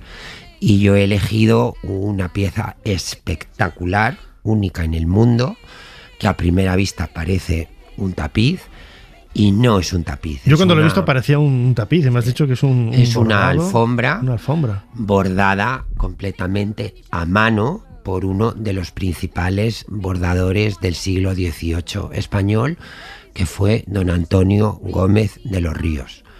Es una alfombra espectacular, cargada de simbolismos, con, por supuesto, las flores de lis, las quinas de la Casa Real de Braganza, porque fue un encargo de Fernando VI y de su esposa, Bárbara de Braganza, uno de los matrimonios más felices. Los dos eran muy feos, pero fueron muy felices juntos, y de los matrimonios además más cultos y preparados que ha tenido la monarquía española, y lleno también de, lógicamente, símbolos religiosos como la rosa, que es el símbolo de la pasión de Jesucristo, las uvas de las vides por el vino de la Eucaristía. En las esquinas están representados los 4 continentes que se conocían en ese momento: África, Asia, Europa y América. Y en el centro, rodeado por unas hojas laureles, de madroño, ¿no? Son madroños, como símbolo de Madrid, porque Fernando VI es de los pocos reyes que nacieron en Madrid, no en el Escorial o en Aranjuez o en Balsaín. Y en el centro, que eso se ha podido restaurar poco porque estaba muy desgastado, porque se trata de una alfombra, imaginaros el poderío, poder pisar eso todos los días. Hay un tondo donde está representado el rey David tocando su laúd. Yo creo un poco como homenaje al gusto por la música que tenían Bárbara de Braganza y Fernando VI, dos grandes melómanos que, como creo que todos los oyentes de este programa saben, fueron los grandes protectores de Farinelli. Fue uno de los grandes personajes de ese momento. Es una pieza espectacular, Nacho, sí, que es única en el mundo. Antes me comentabas que Antonio Gómez de los Ríos fue profesor enseñó a bordar a Carlos III. A Carlos III, al infante Carlos, porque en ese momento era un simple infante. Luego ya sabemos que por la muerte de sus medio hermanos Luis I y Fernando VI, y por los tejemanejes de esa mujer, no sé cómo definirla para que hablen luego del empoderamiento de las mujeres en el siglo XX, madre mía, que se toparan con Isabel de Farnesio, vamos, eso sí que era una mujer empoderada. Por los tejemanejes de doña Isabel logró primero colocarlo a Carlos en el trono de Nápoles, y cuando el trono de España quedó vacante lo trajo y lo coronó rey de España. Pero cuando era simplemente un infante más, Antonio Gómez de los Ríos fue su profesor de bordado, porque el bordado se consideraba una habilidad erudita, como el saber bailar, como el saber cantar, como el saber tocar un instrumento, como saber leer y escribir.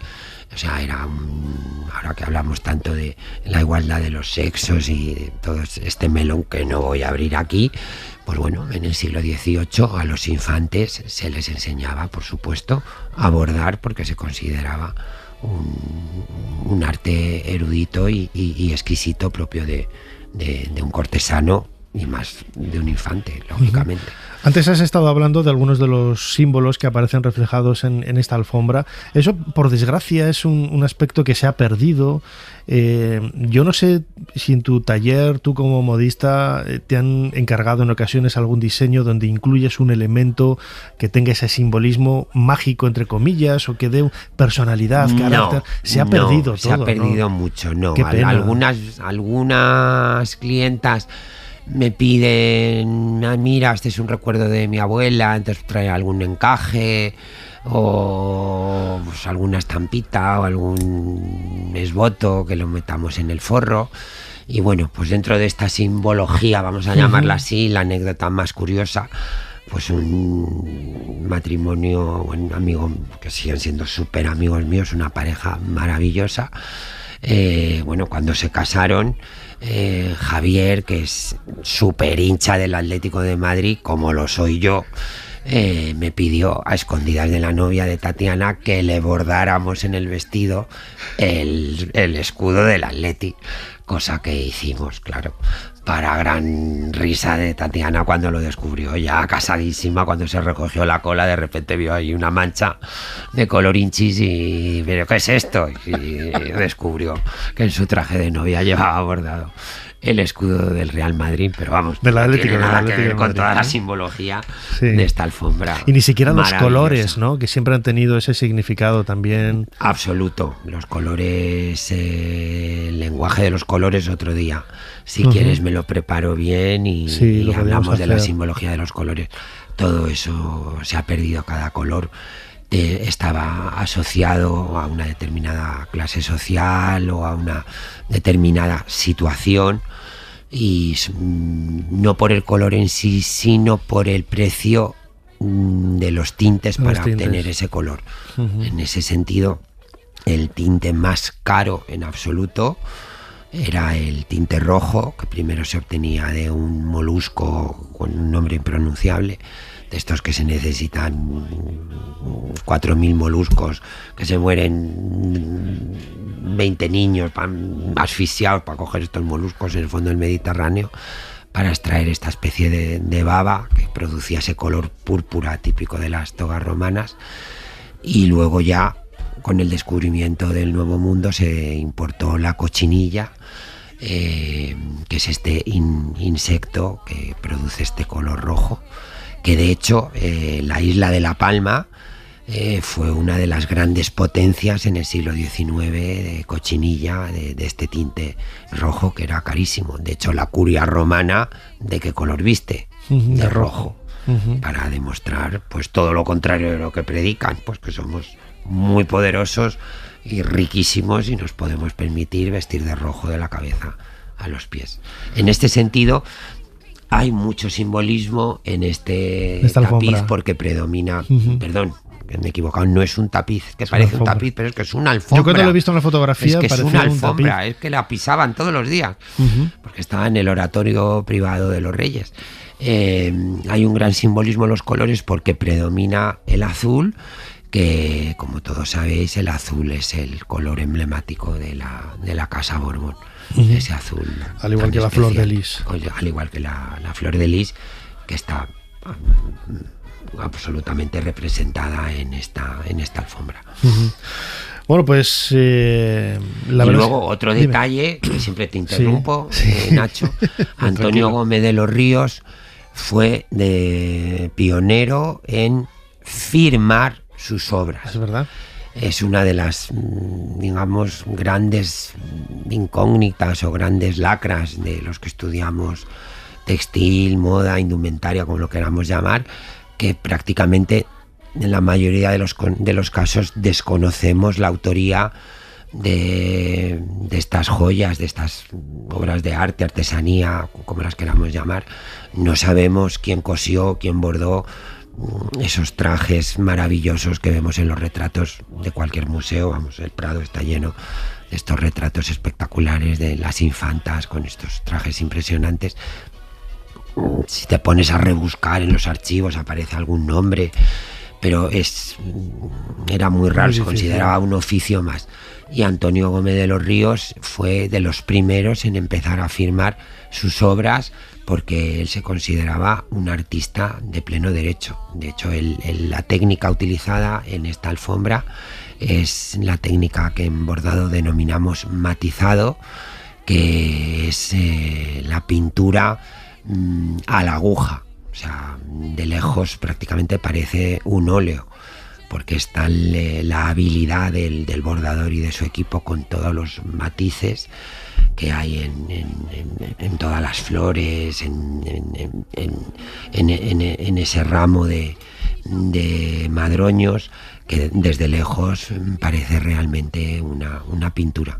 Esa técnica del matizado viene de Oriente, de esos famosos mantones de Manila, que no tienen nada que ver con Manila, que venían de China, que realmente ese bordado en matizado tiene su origen en China, con los bordados en seda, que es un trabajo de chinos, porque tienes que utilizar muchísimas puntadas y muchísimas hebras de distintos colores, vamos, de distintos matices del mismo color, para lograr ese efecto de sombreados y de matices que dan relieve y dan riqueza a esta alfombra, que no es un tapiz, es una alfombra.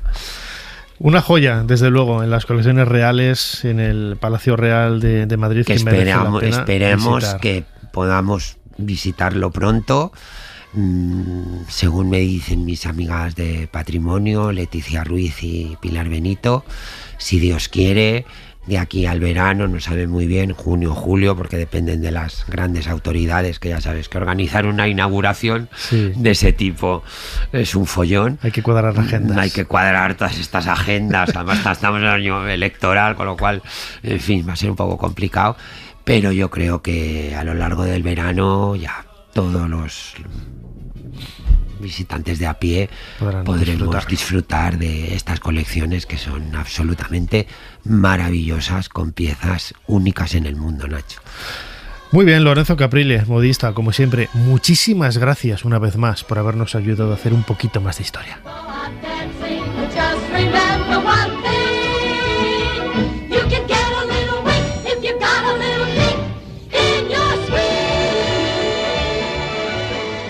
Y ahora, Alexei, descansa. Mañana te contaré una historia que te va a encantar. Si me duermo, me la contarás.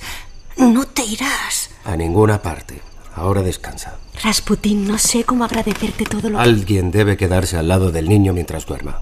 Voy a esperar fuera. Ana, acompaña al señor, por favor. Ser Historia con Nacho Ares. Todo lo que quisiste saber de la historia, la madrugada del sábado al domingo, en la cadena SER.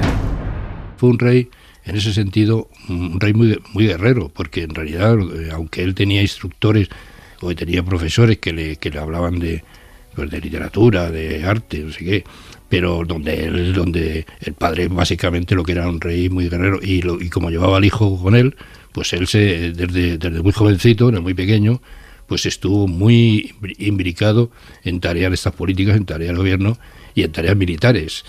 Y la madre, por otra parte, que le tenía adoración y que además pensaba que su hijo iba a ser ya...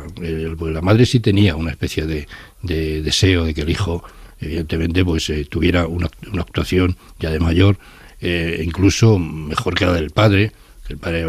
Y en ese sentido la madre fue una madre súper protectora, no tanto del hijo como de los derechos que ella creía que el hijo, o del futuro del hijo, ¿no?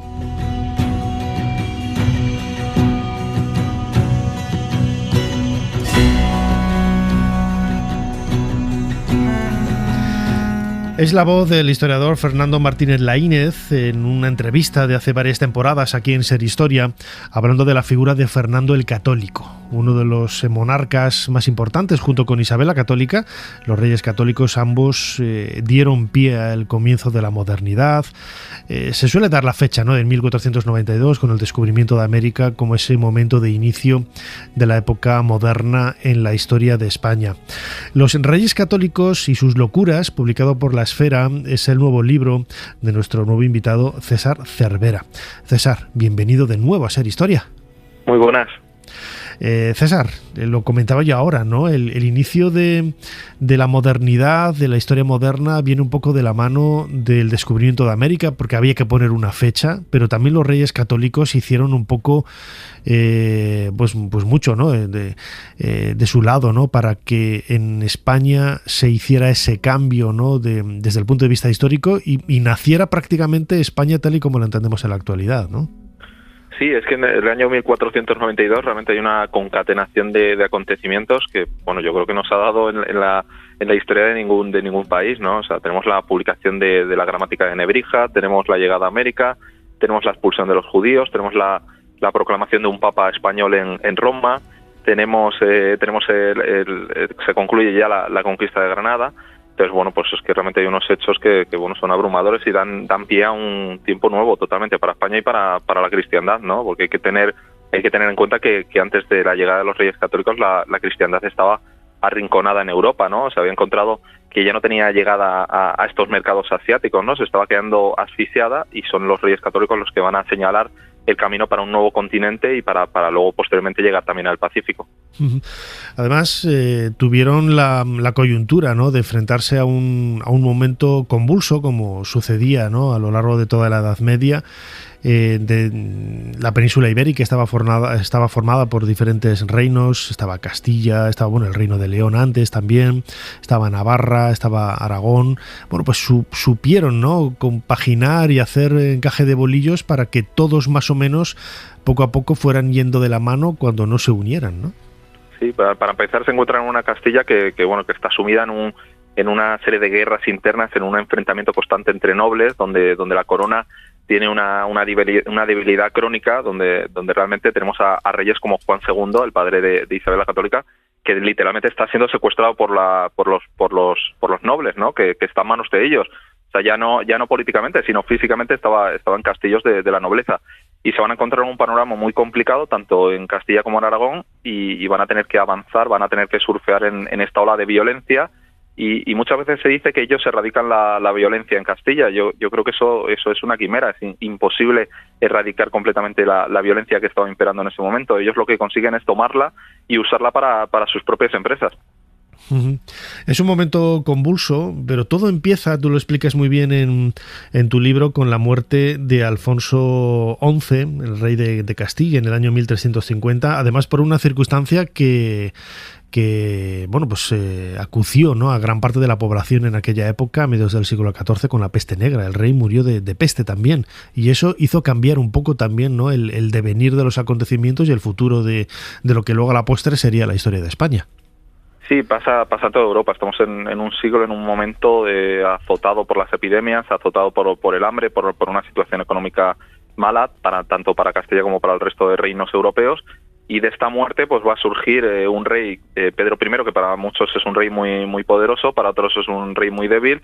El caso es que todo termina en un enfrentamiento entre Pedro y sus hermanos bastardos, que van a ser encabezados por Enrique Trastámara, y va a ser el nacimiento de una dinastía que yo digo que nace con la marca de Caín, porque van a hacer literalmente del asesinato de Enrique II a Pedro I. Pedro I va a morir a manos de su propio hermano, ¿no? Y van a hacer una dinastía, los Trastámara, que claro, es el peor nacimiento posible, ¿no? Nacer de un asesinato, de un tropiezo, literalmente. ¿Tú crees que los reyes católicos fueron conscientes de ese cambio que estaban viviendo? Un cambio no solamente generacional, sino también un cambio institucional, un cambio político, social. El descubrimiento de América debió de ser, pues, claro, lo vemos con el paso del tiempo, ¿no? Ya hace más de 500 años, pero debió de ser un momento bastante, iba a decir, no sé si entraron en estado de shock por desconocer o no conocer lo que habían realmente descubierto o empezando a conquistar, pero el momento de América es quizás uno de los más importantes de todos, ¿no? Claro, cada uno interpreta la historia, interpreta su presente conforme entiende su propio concepto, ¿no? Ellos no son conscientes de que han encontrado un continente, ni siquiera son conscientes de todas las ventajas económicas, militares que les puede traer esta vía de nuevos recursos. Ellos lo que entienden es que, como se lleva haciendo durante toda la Edad Media, o por lo menos desde la última parte de la Edad Media, pues se están encontrando pequeñas islas en el Atlántico, ¿no? Que ya es el caso de Portugal, es el caso de Castilla con las Islas Canarias. y ellos no se pueden imaginar la envergadura que tiene América. Se pueden creer lo que va diciendo Colón. Colón es un cronista muy muy exagerado de todo lo que va encontrando. Va diciendo que la española es por lo menos 3 veces más grande que España. Va dando una serie de cifras que les va inflamando la imaginación a los reyes católicos, pero ellos no son conscientes realmente de todo el potencial que tiene. Fernando, que va a morir posteriormente a Isabel, sí que llega a intuir, para empezar, las ventajas económicas, porque va entrando una primera remesa ya de metales preciosos de América, que ya va a estar incluso fuera del alcance de las Cortes, y esto va a permitir a la corona, a él como gobernador de Castilla, pues acceder a unos recursos que no tienen otras Cortes europeas. Pero bueno, no son conscientes realmente de todo el potencial. ¿Y cuándo empiezan a serlo? Porque, claro, hasta que ellos dejan el trono, pues a comienzos del siglo XVI, pasa apenas una década, que podemos decir, bueno, es tiempo suficiente, ¿no? Pero hay que pensar que los viajes entre la comunicación entre la península y América, pues eran mucho más dilatados en el tiempo que podemos hacer ahora, y desde luego no tenían wifi, ¿no? Valga la broma. Claro, y no conocían a estos grandes imperios americanos que van a aparecer, ¿no? El imperio azteca, el imperio inca, van a ser la gran vía de desarrollo para esta monarquía hispánica.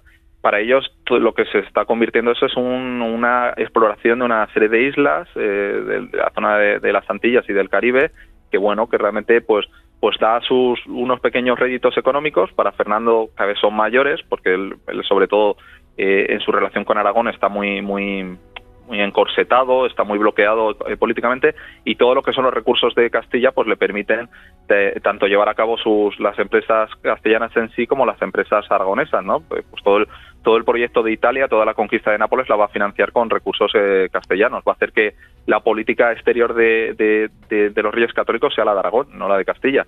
Entonces, pues ellos ya van teniendo unos recursos que no puede competir otros reyes europeos, pero también es cierto que los tienen porque Castilla es un reino que es muy poderoso económicamente. Tiene la famosa lana, que es un negocio millonario para los castellanos.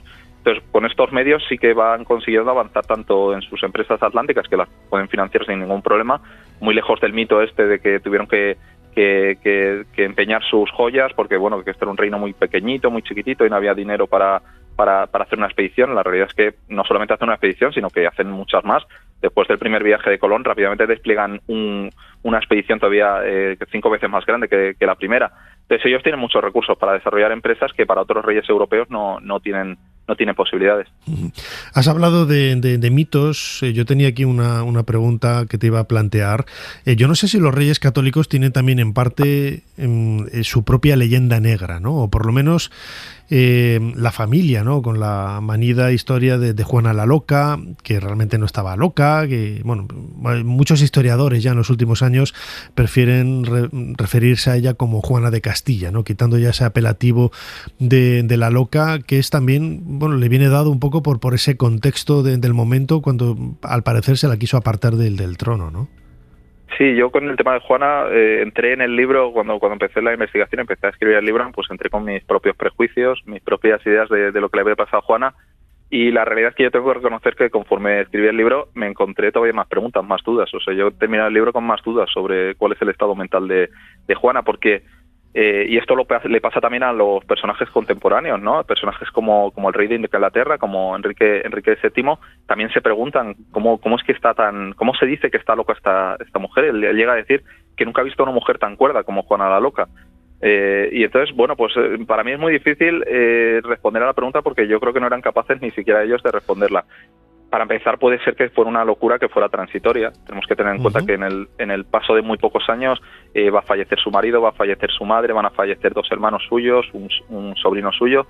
No sabemos si puede ser una locura transitoria, no sabemos si puede ser una locura que fue aprovechada por Fernando y luego posteriormente por Felipe y también por su hijo Carlos.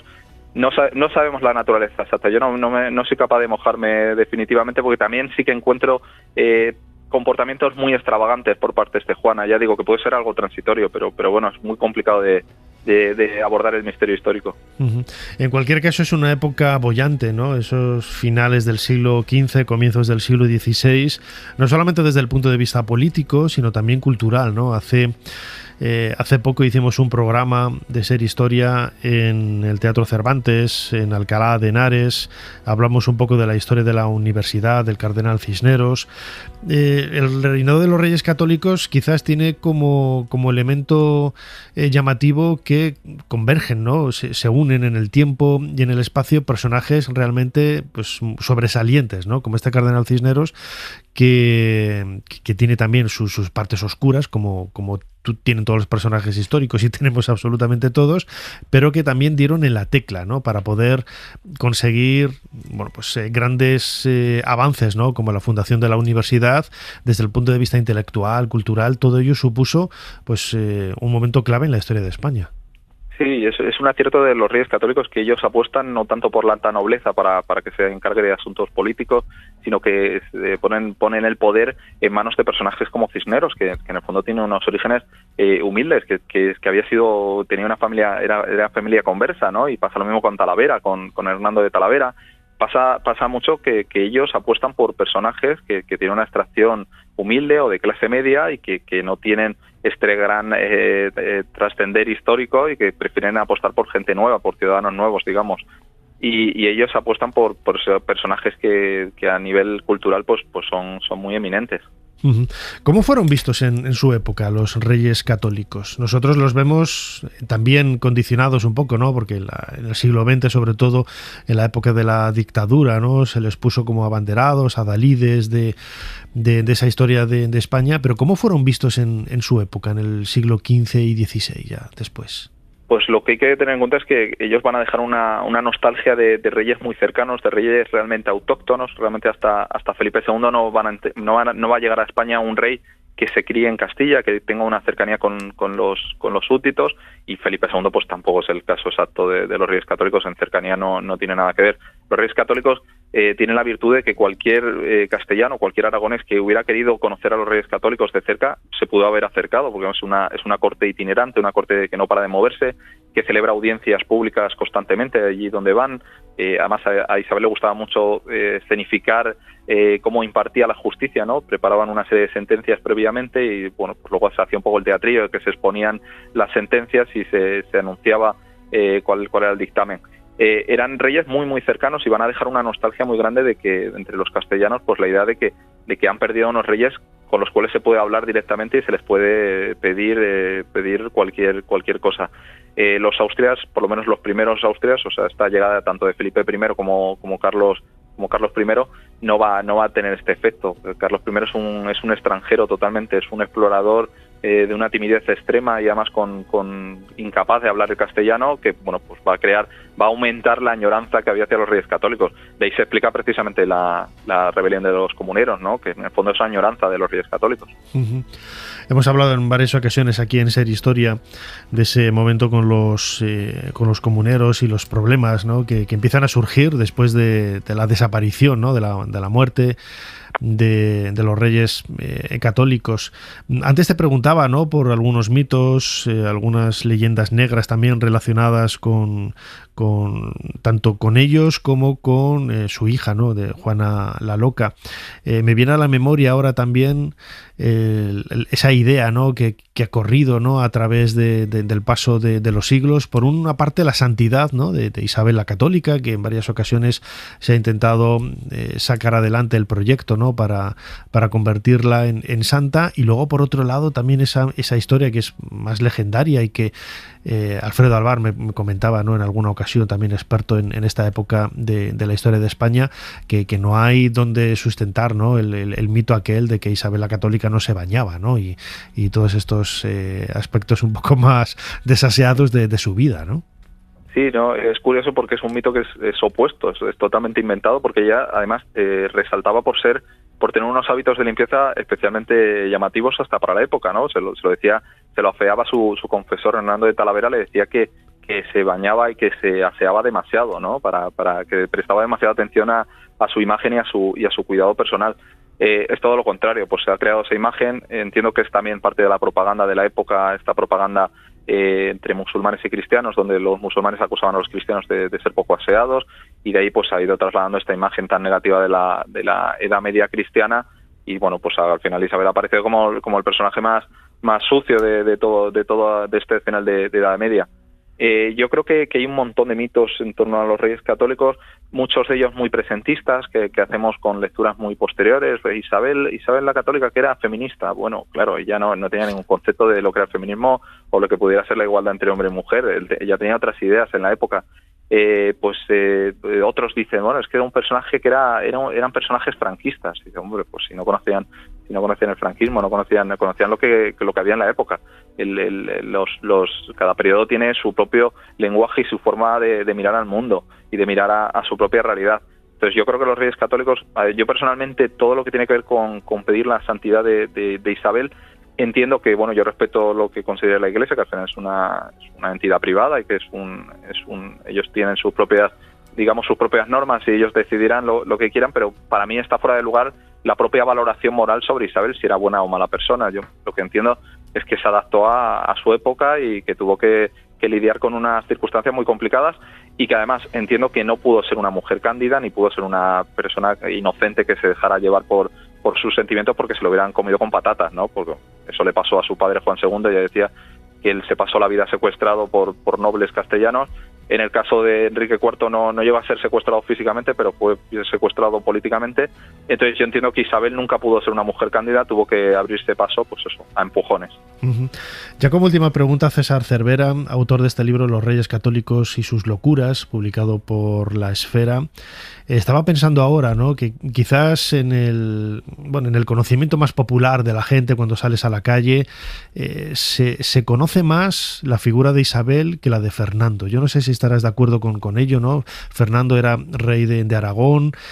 Nosotros, yo por lo menos, ¿no?, nací en León, viví en Valladolid, es un ambiente mucho más castellano. Ahora también en Madrid, desde donde hacemos el programa, no deja de ser parte del reino de Castilla. La figura de Isabel siempre ha estado quizás un peldaño por encima, no sé si mucho más o menos que de la de Fernando, por lo menos en el conocimiento popular, ¿no? Sí, es curioso porque esto ha ido cambiando a lo largo de los siglos, ¿no? Depende del siglo y prácticamente de la década se ha puesto de moda más Fernando, más Isabel. Ha habido reyes, por ejemplo, Fernando VI de los Borbones, él reivindicaba mucho su parecido con Fernando el Católico. En esa época se puso de moda Fernando el Católico por encima de Isabel. En la época de Felipe II, por ejemplo, él tuvo siempre mucha reivindicación de Isabel. Bueno, ha cambiado mucho la percepción social y popular. Yo creo que también se les estudia mucho como unidad, entonces también es complicado diferenciar cuáles son los méritos de Isabel, cuáles son los de Fernando, cómo se pueden separar unos de los otros. Y curiosamente, lo que me comentabas antes, si a lo mejor tiene que ver algo la influencia más castellana, ¿no?, que ha pervivido más en la tradición castellana. Yo comento en el libro que para mí, culturalmente, Fernando es más castellano que Isabel. Isabel tiene una madre portuguesa que le condujo mucho por esta influencia portuguesa, que le hablaba en portugués, evidentemente, en su más tierna infancia. Y sin embargo, Fernando tiene una madre castellana, tiene un padre castellano, aunque está reinando en Aragón, pero es nacido en Castilla, que nunca renunció al castellano. Fernando también su lengua natal es el castellano y hablaba muy poco el catalán, y tampoco hizo ningún esfuerzo para hablar latín ni francés. Entonces realmente Fernando es un personaje estrictamente castellano, incluso más que Isabel.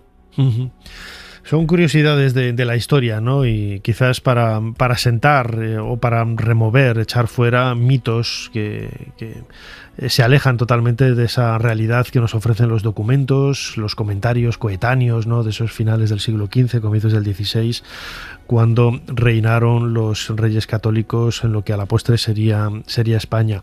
Los Reyes Católicos y sus locuras, publicado por La Esfera, es el nuevo libro de nuestro invitado César Cervera. César, como siempre, muchísimas gracias una vez más por habernos ayudado a hacer un poquito más de historia. Ha sido un placer.